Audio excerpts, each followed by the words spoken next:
Hey Reddit, when did your something's not right here gut feeling ever save you? I went to hospital with shortness of breath and my heart racing. They did a chest x-ray, blood test for blood clots, ECG, and a few other tests but all came back normal. After observing me overnight everything still looked good, oxygen saturation was perfect, my heart rate was still a bit elevated but nothing too crazy, and it seemed that it was likely leftover symptoms from a bad virus that I'd had a week or so earlier. The ER doctor asks me how I would feel if they sent me home and I just had a bad feeling about it all. I told him as such and that I had no real basis for it except that I just felt off about it. He said fair enough, let's try one more test and if that comes back negative then we'll send you up to general medicine, and see if they can track something down. That test was a VQ scan that found despite all other tests showing no results for blood clots, I actually had a whole bunch of them in both lungs. I ended up with a diagnosis of unprovoked bilateral pulmonary embolisms and am on blood thinners for life. Super grateful both for the bad feeling and the ER doctor who was willing to listen to it. I woke up from a deep sleep at like 2 AM during a winter storm. Something wasn't right. I immediately went looking for my senior dog and couldn't find her anywhere in the house. My roommates had a tendency to let her out for a walk and forget about her, closing the door.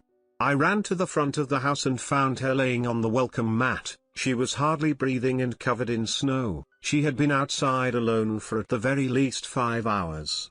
I moved out shortly after. Not me, but my mother, saved my grandfather's life when he had a stroke in his chair in their living room. We had all started to walk around the development, when my mother, after about 50 to 75 meters from the house said, I am going to go back and check on Dad. I went with her, and I nearly witnessed my grandfather die.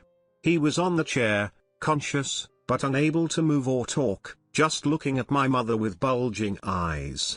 She called 911 once, then twice when she felt that they were running late. Ambulance came, got him on the stretcher, but it was too wide to fit out the door. We ended up tearing the door frame off to get him out. Because he was conscious, he actually remembers the ride to the hospital.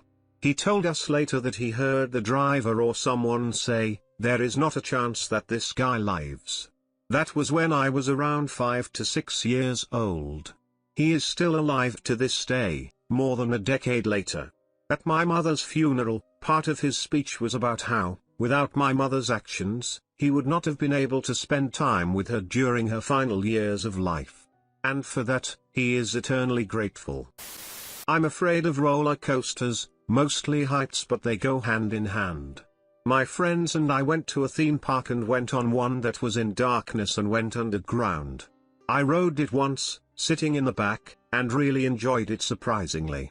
When we reached the start again, there was no line, as it was the end of the day, so they asked if we wanted a final go before they shut down.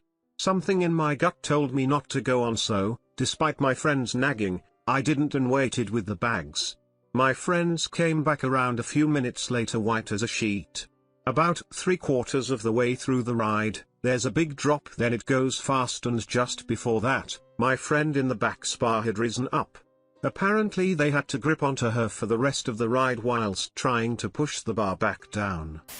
My sister, since she was about 5, was always obsessed with tsunamis and would always ask my dad every night before she went to sleep if there would be a tsunami that night. We lived on a beach. About 5 years later, when our family was holidaying in Samoa, an earthquake struck at about 6 AM.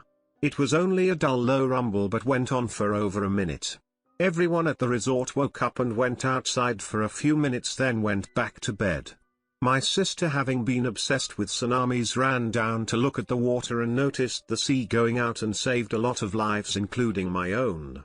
There was about a minute from her noticing till the tsunami hit.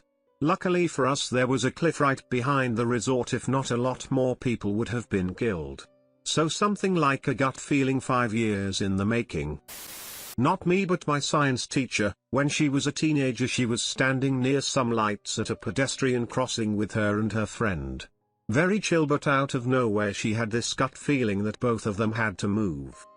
They moved just a couple meters away, and the next moment a car had hit another car and had hit one of the street electricity utility poles, and it had fell and exploded. Minor explosion enough distance away that it didn't hurt the girls, exactly where they were. One of the wires had also snapped and hit it exactly where they were standing as well. They basically were in a scene of car wreckage and snapped wires and electricity explosions and the pole collapse. Just real insane. If the pole had missed them, the wire would have hit them, and if not that, then most likely the cars. That gut feeling of moving away saved both of them. I remember this story so clearly from high school science class because it was such a WTF. Pity I only paid attention to these things and not actually science. He was sitting on one of those metal cylindrical electricity boxes outside my house when there was a blackout. Electricity was slightly flickering in my house. No other houses had a blackout. I looked down at what I was sitting on and I was like, maybe this is the source of the problem. I stood up and stepped away from it, and like 2 seconds later it f-king blew up.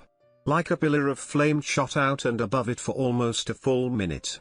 It was basically a gigantic Bunsen burner, and I was a few seconds short of physically getting fried.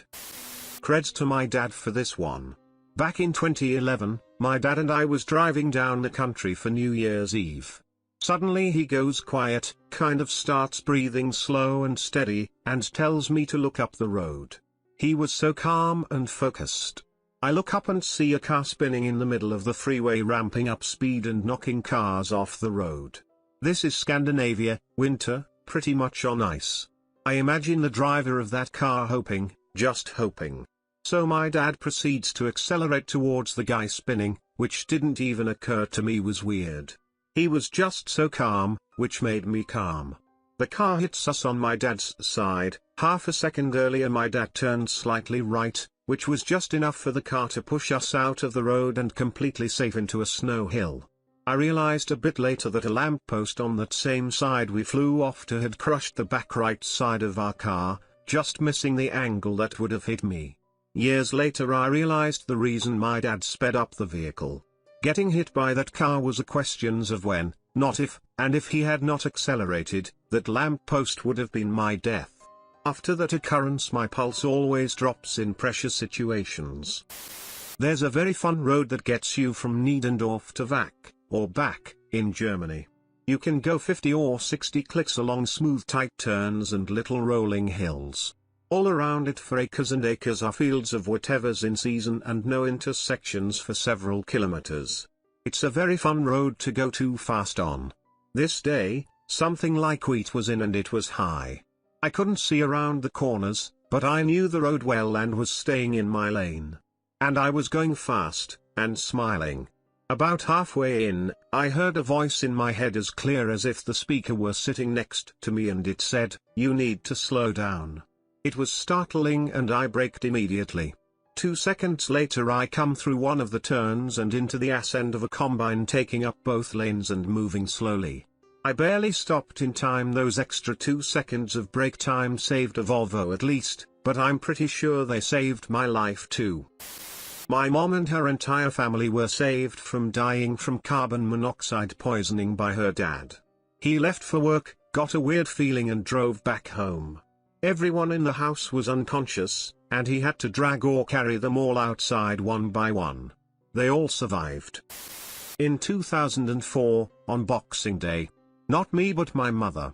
Family trip including all cousins and extended family on my dad's side to visit the coastal south of Sri Lanka on vacation, about 20 people in all.